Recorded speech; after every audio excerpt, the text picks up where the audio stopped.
KSRP ಕಾಲೋನಿಯ ಶ್ರೀ ಶಾರದಾಶ್ರಮದ ದೇವಸ್ಥಾನದಲ್ಲಿ ವಿಶ್ವಗುರು ಸ್ವಾಮಿ ವಿವೇಕಾನಂದ ಪ್ರವಚನ ಮಾಲಿಕೆಯ ಭಾಗವಾಗಿ ಶ್ರೀ ಶಾರದಾಶ್ರಮದ ಅಧ್ಯಕ್ಷರಾದ ಮಾತಾಜಿ ತ್ಯಾಗಮಯಿ ಅವರು ನಾಗೇಂದ್ರನಾಥ ಗುಪ್ತರ ಸ್ಮೃತಿಗಳ ಬಗ್ಗೆ ವಿಶೇಷ ಪ್ರವಚನ ಕಾರ್ಯಕ್ರಮವನ್ನು ನಡೆಸಿಕೊಟ್ರು.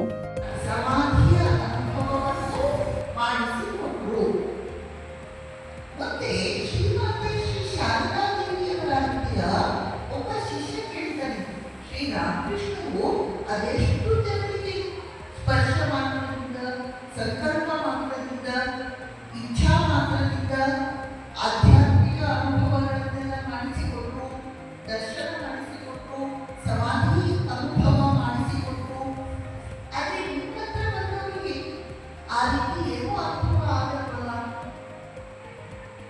ಶಿಷ್ಯ ಈ ರೀತಿ ಪ್ರಶ್ನಿಸಿದಾಗ ಶ್ರೀಮಾತೆಯವರು ಹೇಳ್ತಾರೆ, ಶ್ರೀರಾಮಕೃಷ್ಣರು ಆ ರೀತಿ ಆಧ್ಯಾತ್ಮಿಕ ಅನುಭವಗಳನ್ನು, ದರ್ಶನಗಳನ್ನು ಎಷ್ಟೋ ಜನರಿಗೆ ತಮ್ಮ ಶಕ್ತಿಯಿಂದ ಮಾಡಿಸಿಕೊಟ್ಟಿದ್ದರಿಂದ ಅವರ ಆಯುಸ್ಸು ಬಹಳ ಕಡಿಮೆಯಾಗಿ ಹೋಯಿತು. ಅವರು ಭೂಮಿಯ ಮೇಲೆ ಕೆಲವೇ ವರ್ಷ ಇರುವಂತಾಯಿತು. ಶ್ರೀಮಾತೆಯವರು ಹೇಳ್ತಾರೆ, ನನ್ನ ಹತ್ತಿರವೂ ಅವರು ಇರುವೆಗಳ ಸಾಲನ್ನೇ ಕಳಿಸಿಬಿಟ್ಟಿದ್ದಾರೆ. ಇರುವೆಗಳ ಸಾಲು ಅಂದ್ರೇನು? ರಾಶಿ ಜನರನ್ನು ಕಳಿಸಿಬಿಟ್ಟಿದ್ದಾರೆ. ಇನ್ನು ಅವರೆಲ್ಲರೂ ಎಂತೆಂಥವರು ಹೇಳಿದ್ರಲ್ಲ, ಕೆಲವರು ಪಾಪಿಕಾಪಿಗಳು, ಕೆಲವರು ಅತ್ಯಂತ ಗುಣಾಚಾರಿಗಳು, ನೀಚರು, ಇನ್ನು ಕೆಲವರು ಮಾಡದೇ ಇರುವಂತಹ ತಪ್ಪುಗಳೇ ಇಲ್ಲ. ಅಂಥವರನ್ನೆಲ್ಲ ಶ್ರೀರಾಮಕೃಷ್ಣರು ನನ್ನ ಹತ್ರ ಕಳಿಸಿಕೊಂಡಿದ್ದಾರೆ. ಈ ಸತ್ಸಂಗದ ಆರಂಭದಲ್ಲಿ ಶ್ರೀ ಶಾರದಾಶ್ರಮದ ಸದ್ಭಕ್ತರಿಂದ ಸಾಮೂಹಿಕ ಭಜನಾ ಕಾರ್ಯಕ್ರಮ ನಡೆದರೆ ಕುಮಾರಿ ಅರ್ಷಿತಾ ಅವರಿಂದ ಶ್ರೀಮದ್ ಭಗವದ್ಗೀತೆಯ ಶ್ಲೋಕಗಳ ಪಠಣ ನಡೆಯಿತು.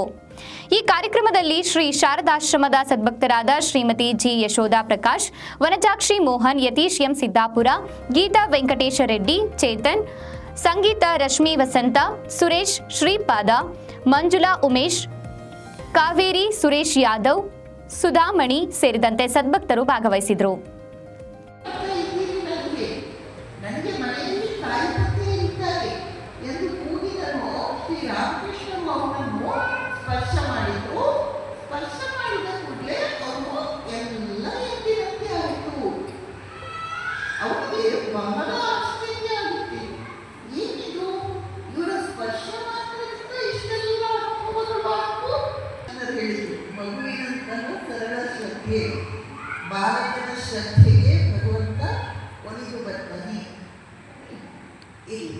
ಈಗ ಏನ್ ನೋಡ್ತಾ ಇದ್ವಿ, ಎರಡನೇ ಸಲ ನರೇಂದ್ರ ಶ್ರೀರಾಮಕೃಷ್ಣರ ಹತ್ರ ಬಂದು ಹೋದಾಗ ಶ್ರೀರಾಮಕೃಷ್ಣರು ಅವರಿಗೆ ಆಧ್ಯಾತ್ಮಿಕ ಅನುಭವವನ್ನು ಮಾಡಿಸಿಕೊಟ್ರು.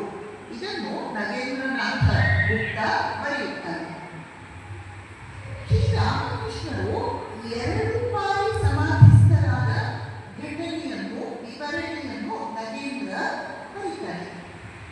ಮೊದಲನೇದು ಯಾವಾಗ ಅಂದರೆ, ಕೇಶವಚಂದ್ರ ಸೇನ ಒಂದು ಜಗತ್ತನ್ನು ತೆಗೆದುಕೊಂಡು ದಕ್ಷಿಣೇಶ್ವರಕ್ಕೆ ಬಂದಿದ್ದಾನೆ.